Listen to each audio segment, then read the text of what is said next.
So good day to everyone. Today we have Ms Ong Wooi Leng, the head of Socioeconomics and Statistics Programme at Penang Institute, who recently co-authored a monograph titled The Business and Economic Impact of COVID-19 on Penang's manufacturing sector. As we all know, COVID-19 has severe impact on global supply chain, especially for a state like Penang that depend heavily on manufacturing. So yes, I have three questions here for Ms. Ong. So the first one is, what are the three important numbers in your finding that Penang needs to know? So thank you, Joshua, for inviting me to share the findings of a study recently conducted by myself and my colleagues, Xiu Ming from Penang Institute. So to answer your questions, I think most people know that manufacturing sector has been the backbone of Penang's economy growth. In 1975, the sector contributed only 20% of the Penang's GDP, and this proportions has been increased by more than double in 2018. And it has also been the country's second largest GDP contributor in manufacturing sector after Selangor. So Penang's manufacturing sectors also provides over 300,000 employments or more than 1/3 of the employments in Penang. So this is expected to consistently increase despite these challenging times. And so this is the first set of the figures that we need to know about it. It's about the GDP and the employment. So secondly, it is about the state's approved manufacturing investment. Last year, Penang received the highest ever investment in history, accounted for about 16 billion ringgit Malaysia, with which 94% of the investments are generated by the foreign direct investment. And US remain the main investment partner in Penang. These projects will take about maybe a few years, 1 to 3 years to materialize. And in times of COVID-19, we thought that a rational investor would postpone the implementations of the investment projects. However, this is not the case. Their investors remain optimistic with their original plans. For example, Micron Technology will stick to its original schedule to set up its solid-state drive assembly and test facilities in Batu Kawan. Now, the third set of the numbers to observe is how much value created by the manufacturing sector in Penang, as compared to other states in Malaysia.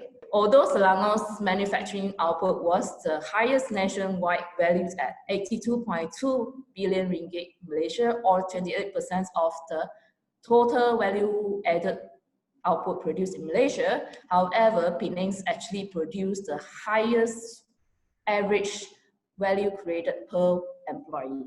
So this is ahead of the main manufacturing hubs in Malaysia, such as Selangor and Johor. So besides that, if you look at the value added output per firm, for every firm, is also the highest among the 3 states. So therefore, we can infer that Penang's manufacturing sector is of high value, more capital intensive, and less low skill labor intensive. It's actually very positive from what you have shared so far, that the investor that have committed to certain projects for this year, they keep carry on in Penang instead of postponing them. So now here's the second question that I have. What is the impact of the March lockdown on the manufacturing supply chain?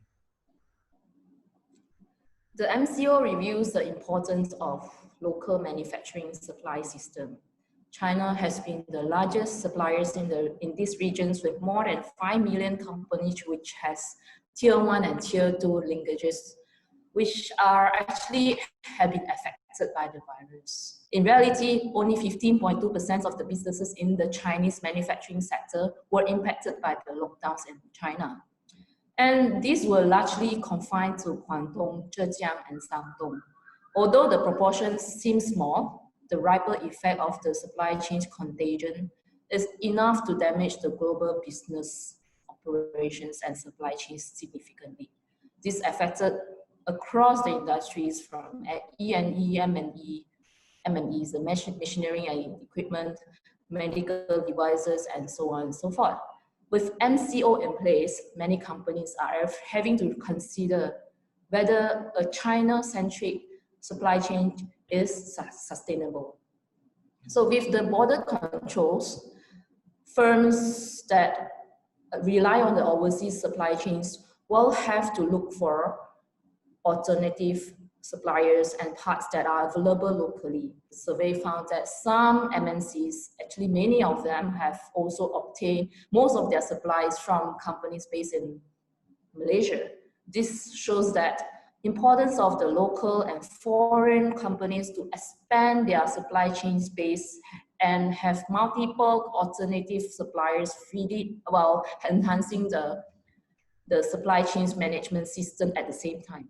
So this can be done through supplies network mapping by collecting information related to suppliers, sites, parts, and products, and make assessment on these informations.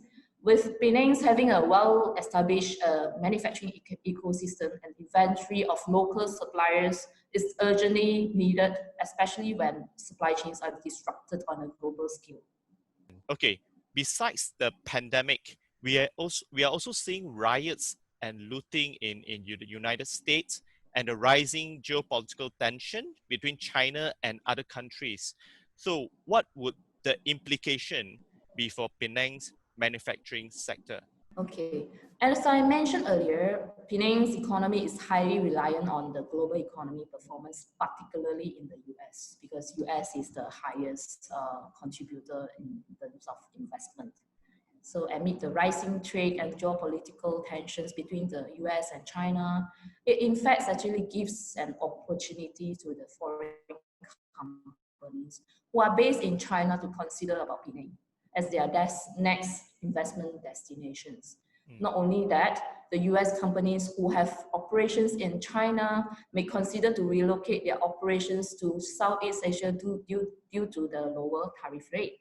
This is an area that Penang's manufacturing ecosystem can offer, can continue to foster to create global manufacturing scenes in the regions by attracting more investment. However, this raises very key questions that as to we need to look at whether the operations that are relocated to Penang are within the promoted industries and within the targeted operational value chain.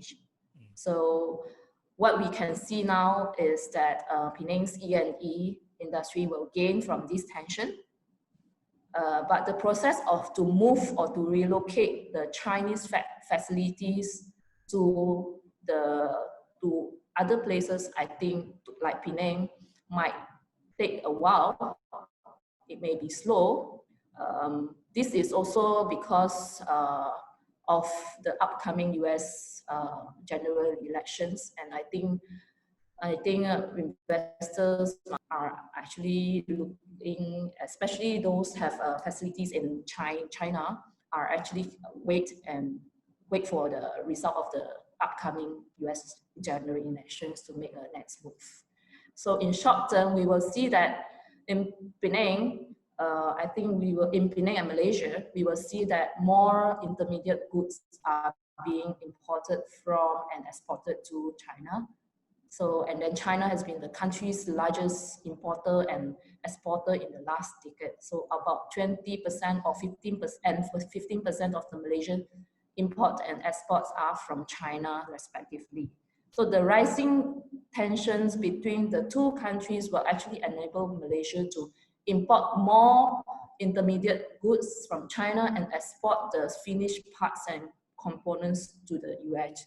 To the US, which is actually a very good sign for Penang and Malaysia.